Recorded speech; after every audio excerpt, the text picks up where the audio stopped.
I'm Aaron Moore, and I'm going to be honest with you guys today. I really don't feel like filming. I really just want to dive in, get to work, put my headphones on. But this piece behind me is so special that I wanted to get this on footage, on camera, and get it, putting in a place on the internet. You don't see any of these on YouTube, on Instagram. They're really rare. So what we're going to do is I just figured out how to start disassembling it from the top down. We're going to work our way down, taking this thing piece by piece, and we'll try to figure out how to mark all of the holes that somebody had drilled in them to move screws around, so that way we know fill these 8, 10, 12 holes, but we're going to leave the 4 where the box went. So what I'm going to do first, grab the screwdrivers because I think they have some Phillips and flat heads, and start from the top.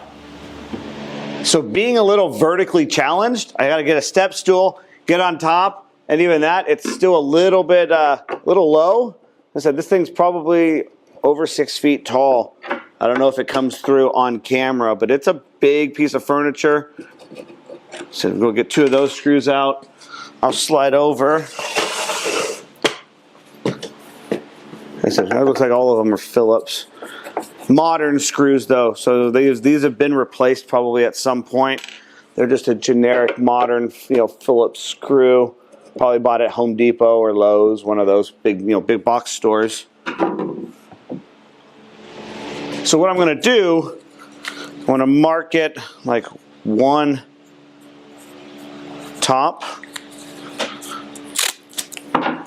Put that here. We're going to come back and stamp this later, but at least this will keep it, informative on where these pieces go. So we'll stamp them up inside, so that way when we're done, it goes back together. It's inconspicuous. You'll never see it.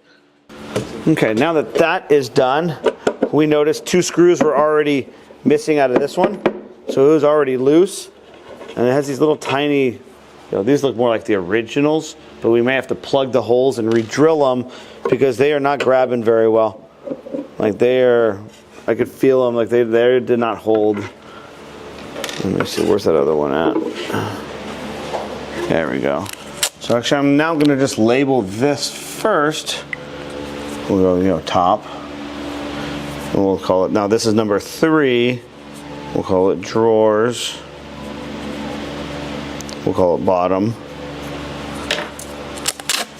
I said we'll put it here for now, but what we're going to do is just remove the drawers one at a time.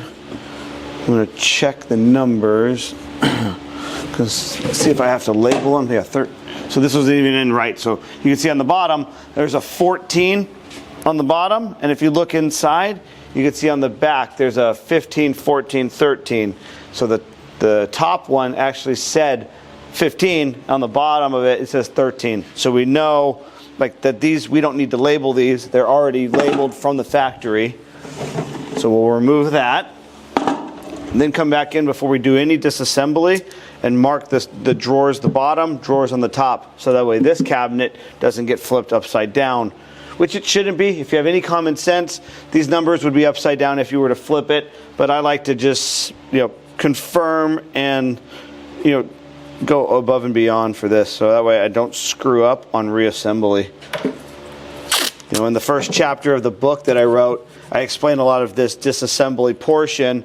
And this is one of these cases where we don't do these every day. We don't do the this kind of piece. So take a bunch of photos, videos, document the restoration, so that way in a week, 2 weeks, maybe 2 months, when the restoration is done, it will be, you can go back to the footage and learn, okay, it went back this exact way. If there's any tricks or tips you gave yourself, let me just write this down and get on to removing the screws.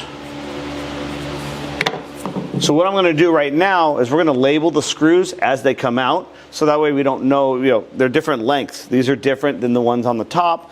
We're going to label them, and on this one, because they sent it to me, it came from an auction, it's missing the bottom screws. So we're going to say that we have 4, but we're going to write down missing 4 as well, so that way in the end we don't screw up, put the wrong screws in.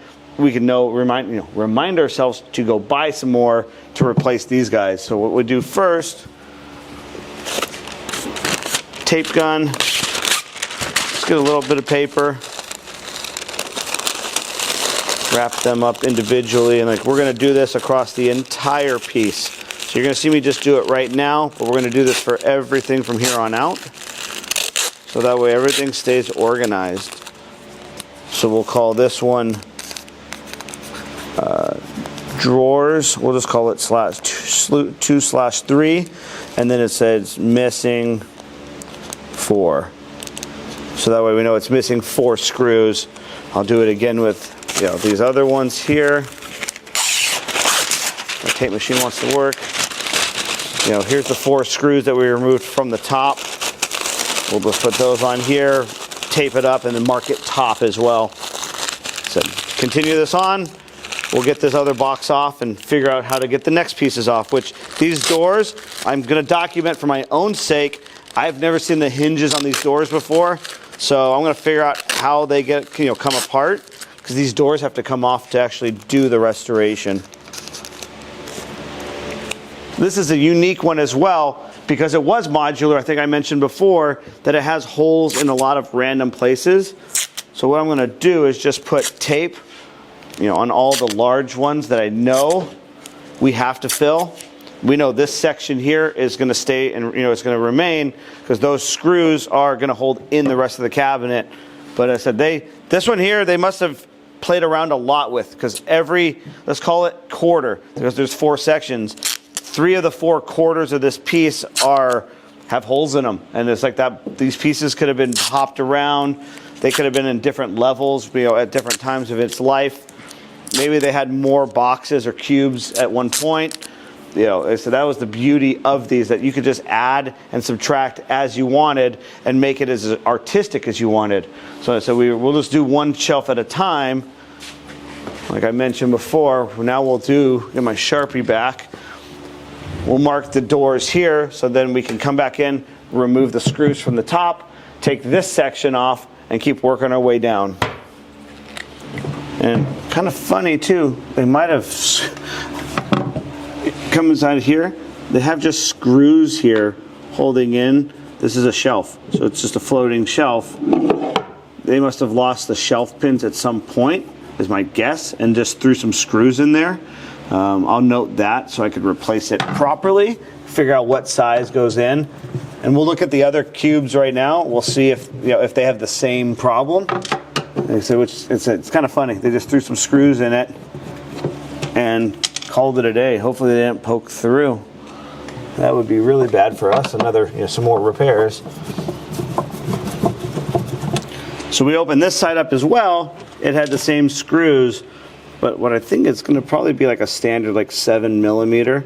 So it's not set up for this. So some of these ones you could put a grommet in, and then the shelf pin can slide right in.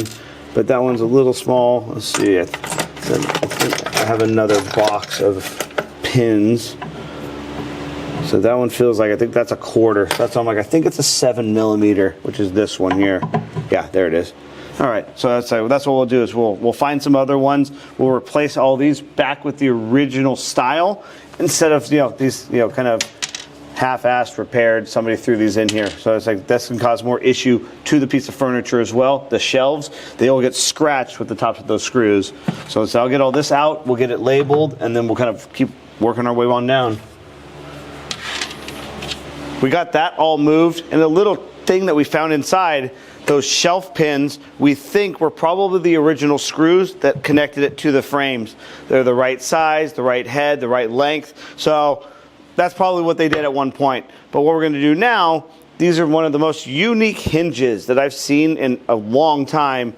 And I think they are only held together with this metal rod, and then there's a dowel that runs down through it and holds it in place. That's my assumption. What we're going to do is put it on its back here on the ground, so then I have access to the top and the bottom. I'm going to get a pair of pliers. Just like that. See, 20 years of refinishing furniture. This is the first time I've ever seen it. but it's really important to know how pieces of furniture go together. You know, common sense. Hey, how is this held in? There's no screws, there's no bolts, anything. I saw this little head sitting out, but to get it out, we had to actually disassemble the whole cabinet. So we'll take those, and this should just, I would assume, slide out. I feel it right there. There we go. Just like that. Beautiful. So now it comes out. Now we can clean up these parts here, these openings, because they have a lot of veneer damage right on this edge, which makes sense because this piece of steel, or I think aluminum, is rubbing on it. Metal and wood do not go hand in hand. They can cause issues. You could damage it, and you know, even looking at it now, I don't even know how they attach the metal into this portion here.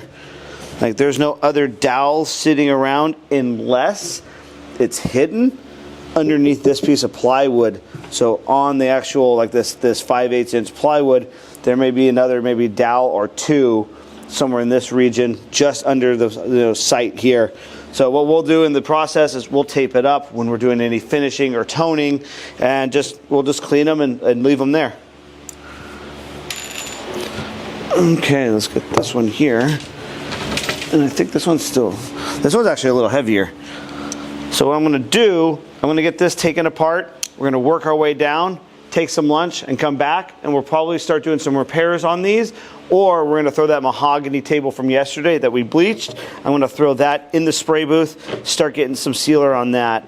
And then we'll show you what Ivan's been working on today besides filming. We got a few other projects that we got started, and I showed you that a few weeks ago when we were disassembling. So stay tuned for that.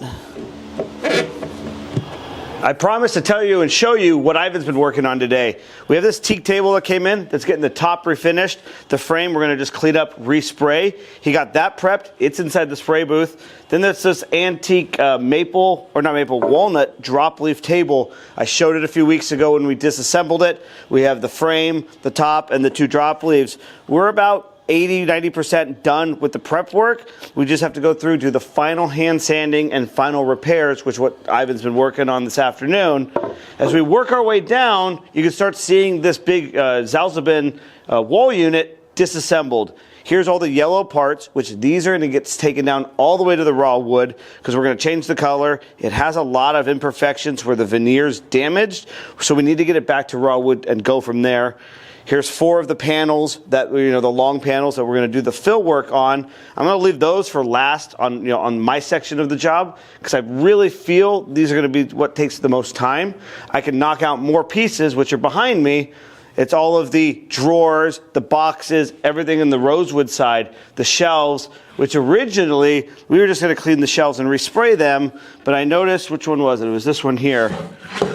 I noticed on all of them, but this one was the worst, that they may have put some sort of water-based finish on over this, and it's just peeling right off. So we're going to have to take all the shelves down to the raw wood. I did get the one drawer tested. What we're going to do on this drawer, let me show you inside. It has the white Formica. Lacquer, finish, anything like that can't go on the Formica. So when we're done, we're going to blow this out, tape this up, cover it with paper, so that way no lacquer hits on there. And then what I did over here on this side, we had one, I wanted to test it because when you do repairs, when you do fixes like this that are not the full stripped down restorations, you want to make sure that your lacquer or finish adheres to the original. I got lucky. This was all nitrocellulose lacquer. We could, clean it up, respray it. You can see we did some repairs where there were some, chunks missing. The other side has it as well, some little holes that were in it. We filled everything, resealed it. We're gonna let that dry tonight to make sure everything sticks properly, just in case we might have to strip it. I'm not assuming we're gonna have to, but it's always good with something of this size to make sure it adheres and we have 0 reactions. One last thing, right behind me is that table that we're going to make it look like a Heywood Wakefield. It's all mahogany. You can see the legs behind it, which look really good. And the mahogany right now is really white in color. We're going to have to bring it back with the toners to get it up to the level of what Heywood Wakefield is supposed to look like. We have 2, 3, 5, 7 panels left to throw in the spray booth. We'll throw those in right now. We may not get them done today. I'll come back tomorrow morning, finish those up, and then we'll dive into this project. If you learned something new in this video, make sure to hit subscribe down below, and we'll see you guys tomorrow.